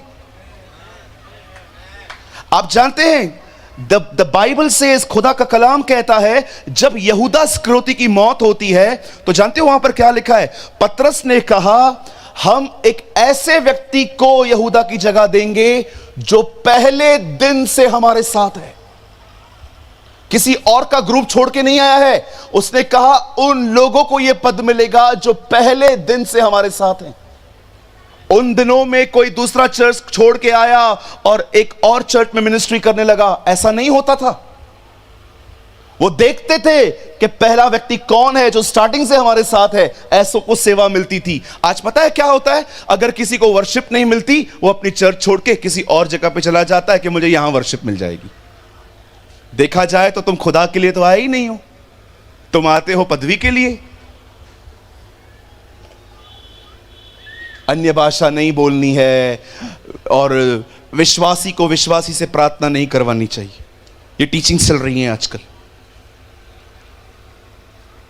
पौलुस कहता है हर एक के लिए धन्यवाद और विनती की जाए, हर एक के लिए। हमें परमेश्वर ने हमारे नॉन क्रिश्चियन भाई बहनों के लिए, हमारी पुलिस के लिए, हमारी आर्मी के लिए, हमारे प्राइम मिनिस्टर के लिए दुआ करने के लिए कही है। विश्वासियों के लिए मना करेगा? पहचानो किसके पीछे चल रहे हो। YouTube पे बहुत कचरा परोसा जा रहा है। मैं भी YouTube पे हूं, मैं कोई अपना पक्ष नहीं ले रहा हूं कि मुझे ही सुनो, नहीं, लेकिन मैं आपको बताना चाहता हूं, ये जो लोग हैं ना, पता है उनको, इन लोगों को कौन सुनता है? ऐसे लोगों को कई अपने पास वाले से, इनको एक ही व्यक्ति सुनता है जो अपने पास्टर से नाराज है।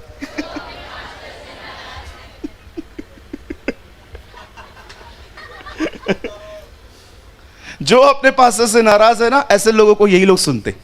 चलो हमारा पास्टर तो है ही ऐसा, इसको ही सुनेंगे। और फिर वो आपको बताते हैं तुम्हारा पास्टर ऐसा, तुम्हारे पास, और आप सही है। बंद कीजिए, दूर हो जाइए।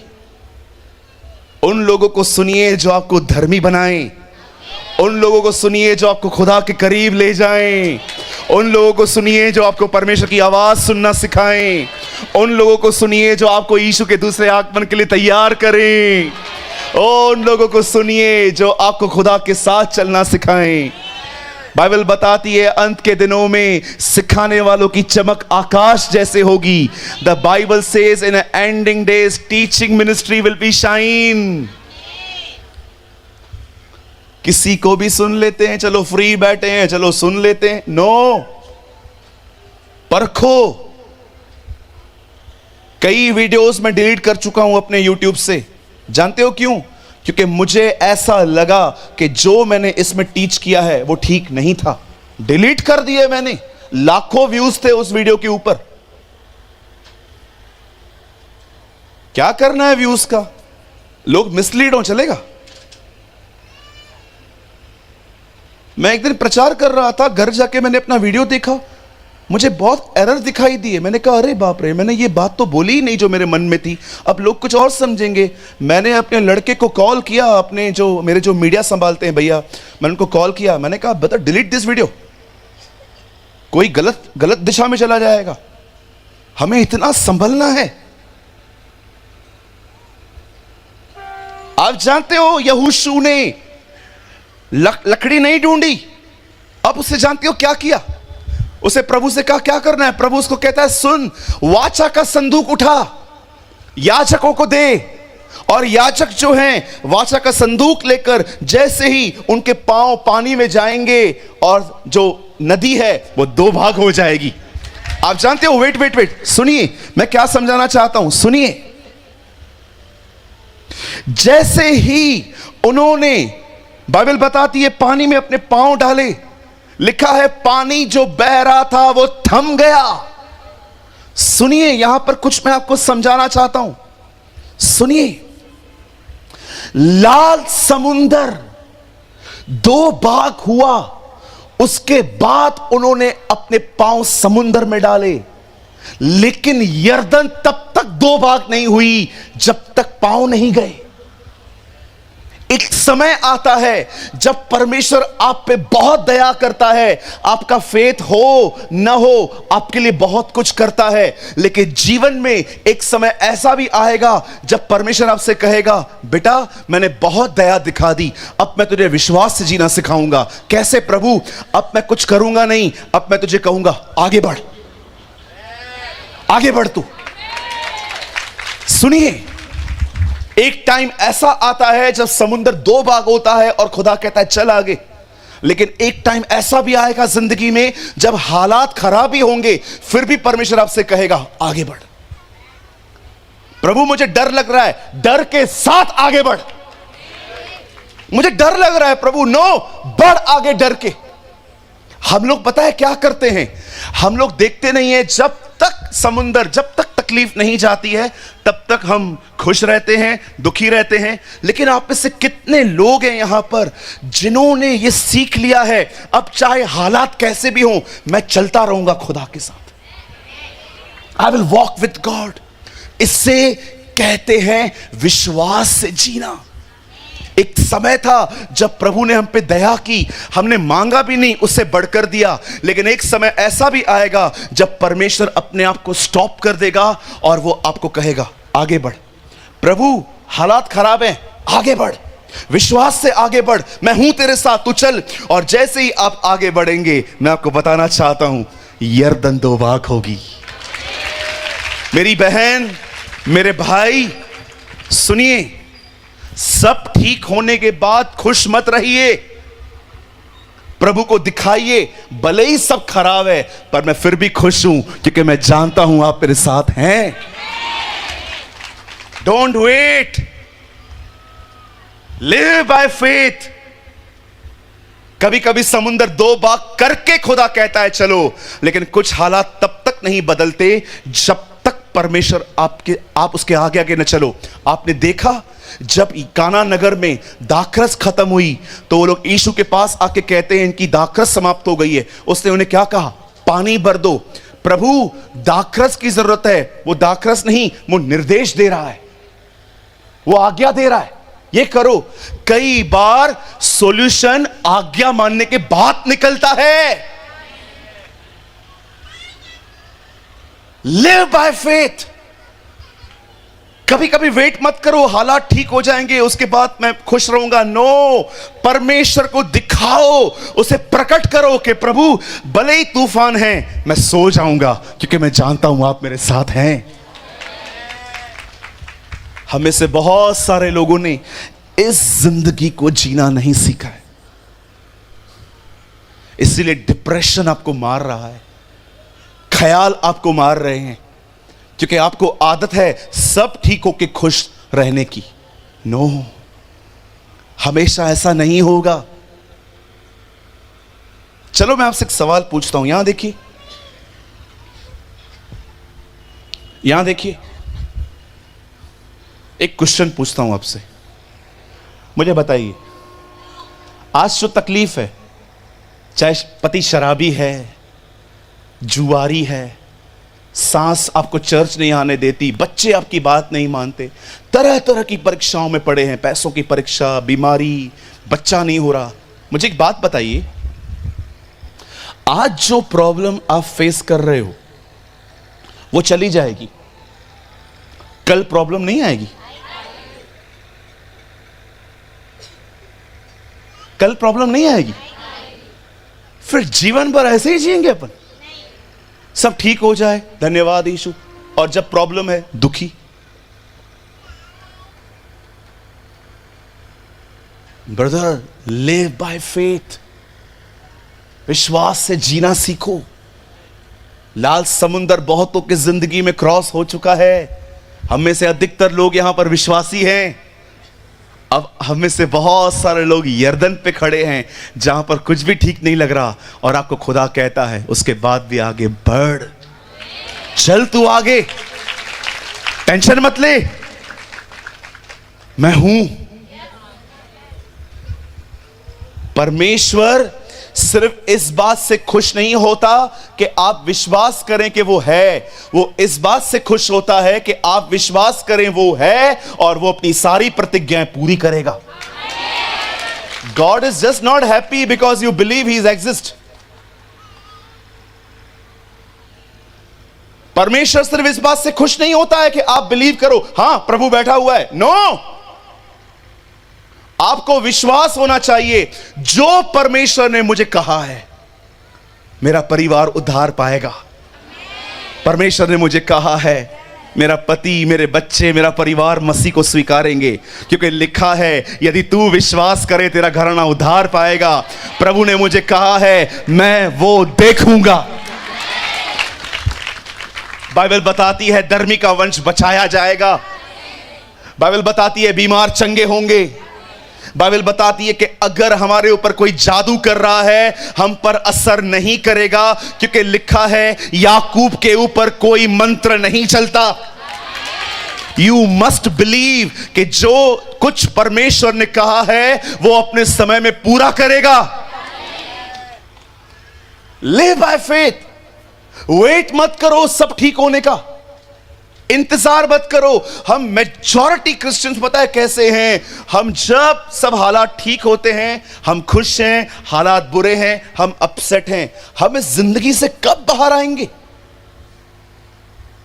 मैंने इस जिंदगी के ऊपर बहुत पहले ओवरकम कर दिया था। प्रभु ने मुझे ग्रेस दी। मैं नहीं कहता हूं कि मैं परेशान नहीं होता, लेकिन मैं आपको बताना चाहता हूं परेशानी का ड्यूरेशन कम हो गया है। अब पहले मैं पूरा पूरा दिन परेशान रहता था, बाप रे। अब जैसे मैं परेशान हो जाता हूं मुझे पता है क्या करना है, मैं अपना माइंड डाइवर्ट कर देता हूं प्रभु के वचन में कि नहीं, कुछ नहीं होने वाला है, जो खुदा ने कहा वही होगा। Learn to divert, learn to yourself divert. अपने आप का अपना ध्यान अलग करना सीखो। जब दाऊद गोलियत से लड़ने जा रहा था उसके भाइयों ने उसे बहुत बुरा कहा। राजा ने उससे कहा तू नहीं लड़ सकता, तू बच्चा है, और दाऊद फिर भी गया, वो जीता। बड़ी बात यह नहीं है कि दाऊद ने गोलियत को मारा, बड़ी बात यह है दाऊद जानता था मुझे किस तरफ ध्यान नहीं देना है। दाऊद जानता था कि मुझे किस तरफ ध्यान नहीं देना है। आपको किसी ने कुछ कहा, आप 2-2 दिन लेके बैठ जाते हो, मेरे को ऐसा बोला, मेरे को सास ने ऐसा बोला, मेरे को पति ने ऐसा बोला, मेरे को पत्नी ने ऐसा बोला। अब क्या करना है? सुसाइड करना है? नहीं, मुझे ऐसा क्यों बोला? 2 मिनट की बातचीत के लिए 23 घंटे खराब करते हो आप। हां बोलिए, चलेगा ना? बैठ के बात करो। भैया आप बैठ क्यों गए हो? यीशु भी बैठ गया था एक जगह। ये मैंने प्रभु से सीखा है ना। प्रभु बैठ जाते थे, वो बैठते इसलिए थे क्योंकि वो अपने परिवार से बात करते थे। मैं आपसे पूछना चाहता हूं बहन, मुझे बताइए कितना समय तक किसी के ताना आप अपने दिल में रख के बैठते? आप खाना बना रहे थे, आपने अपनी सास को बोला मम्मी ये बर्तन खराब हो गए हैं, नए लेके आने चाहिए, और आपकी सास ने बोला हाँ तू तो मां के घर से बहुत कुछ लाई थी ना, और आपको आपकी सास ने प्यारा प्यारा ताना मारा। अब कितनी बहनें हैं मुझे बताइए 2-2, 3-3 दिन तक आप उसे अंदर रखते हैं बैंक की तरह, जैसे बैंक आपको ब्याज भर के दे रही है इसका। रात को पति आएगा, आपकी शक्ल को देख के ही वो समझ जाता है कुछ हुआ है, और वो सीधा आपको बोलेगा क्या हुआ? अपनी मां से पूछो। ठीक है मां क्या हुआ? बताया तो होगा उसने। मां सैंडविच बन रहा है, मैं हुआ क्या है बता। वो बोल रही है वो, ये बोल रही है वो, तुझे बताया होगा ना। जाओ वापस उसके पास, क्या हुआ? अब आप परेशान हो रहे हो, क्या हुआ?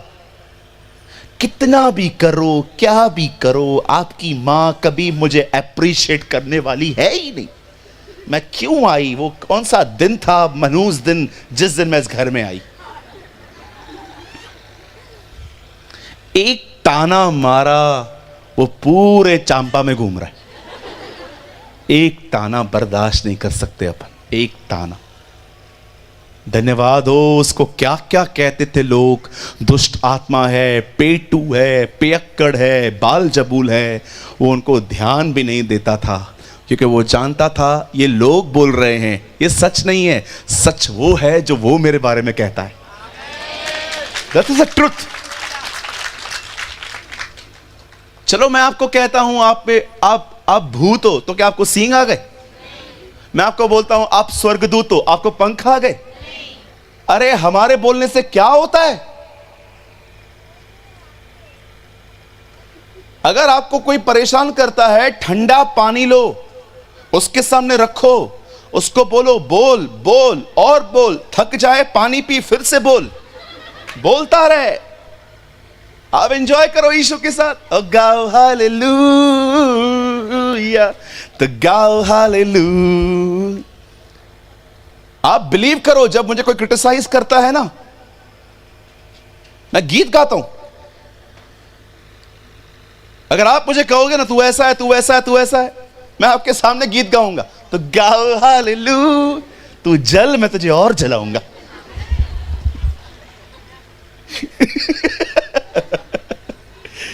नहीं नहीं, ये मत सीखो, मैं मजाक कर रहा हूं। कुछ कुछ चीजें मत सीखा करो। बोलो यीशु मसीह की कहिए, चाहे कुछ कैसा भी हो, मुझे आगे बढ़ते रहना है, मुझे खुश रहना है। कोई टाइम था, मुझे बाइबल का सबसे डिफिकल्ट वर्ड जो फॉलो करने में लगता था, पता है वो कौन सा है? मुझे लगता था प्रभु इस वचन पे चलना बहुत कठिन है। और वो वचन है जो लोग ऐसे ही बोल देते, प्रभु में सदा आनंदित रहो। मैं प्रभु को बोलता था ये बहुत कठिन है यार। आप सोचो, आपको पैसों की जरूरत है और आप बॉस के पास जाके कहते हो मुझे सैलरी एक दिन पहले चाहिए, वो आपको बोलता है 2 तारीख से पहले नहीं मिलेगी। आप खुश हो सकते हो? आप वहां से निकले तो गाओ हालेलुया, आप घर जाओ, आपकी पत्नी हालेलुया निकालेगी बरोबर आपका। आप बोलोगे हालेलुया, वो बोलेगी आलू लाया। गाओ हालेलुया, वेयर इज आलू? आलू लाया नहीं, हालेलुया। झाड़ू पड़ेगी, झाड़ू, बोला झाड़ू। हाँ, इन दिनों में एक कंपनी लोहे के वेलन बना रही है।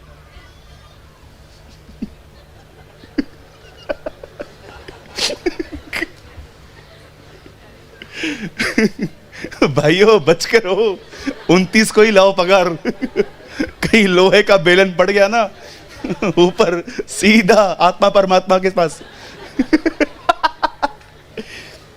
बोलिए खुश रहना है। Yes, you must be happy.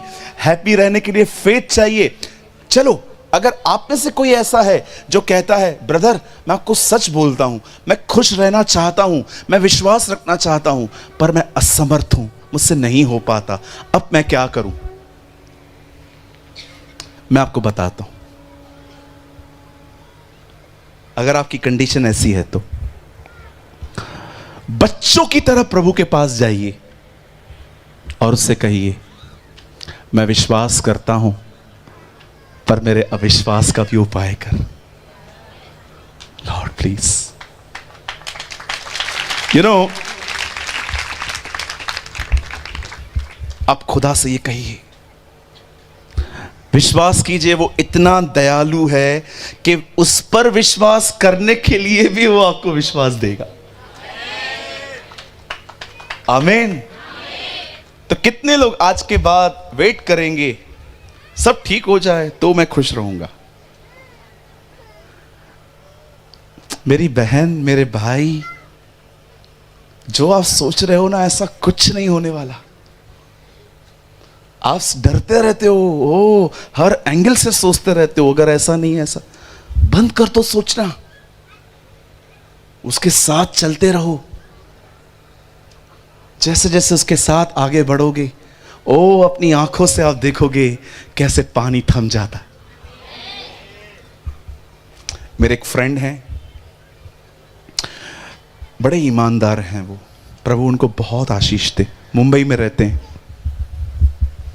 उन्होंने एक बैंक से कर्जा लिया था, लेकिन वो टाइम पे चुका नहीं पाए। और आप जानते होंगे बैंक जब्ती करती है। अगर आप बैंक को बोलोगे ना पैसा नहीं है, अपने मान जाते हैं, बैंक नहीं मानती। बैंक आपकी चीज़ों को उठाना स्टार्ट करती है, गाड़ी घर सील कर देंगे।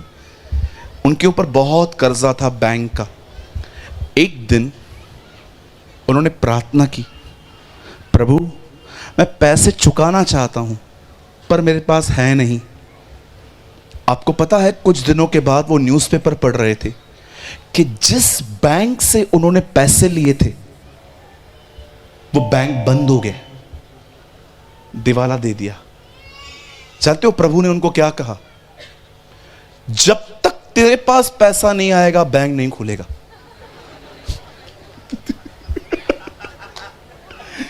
बिलीव मी, प्रभु ने उन्हें कहा जब तक आपके पास पैसा नहीं आएगा बैंक नहीं खुलेगा। 3 साल 4 साल उन्होंने बहुत मेहनत की, पैसा कमाया। अभी कुछ समय पहले वो बैंक खुला है, अब वो चुका रहे। वो हमारा परमेश्वर है। ओके, ये उनके लिए हुआ था, आपके लिए नहीं होगा। हा? ऐसा नहीं कि आप भी प्रार्थना करो प्रभु मेरा बैंक भी बंद हो जाए। नहीं नहीं, वो आपके उल्टा घर के बाजू में शिफ्ट हो जाएगा। Okay, don't do this. आइए, मैं चाहता हूं हम सब अपने अपने स्थानों पे खड़े हो जाएं।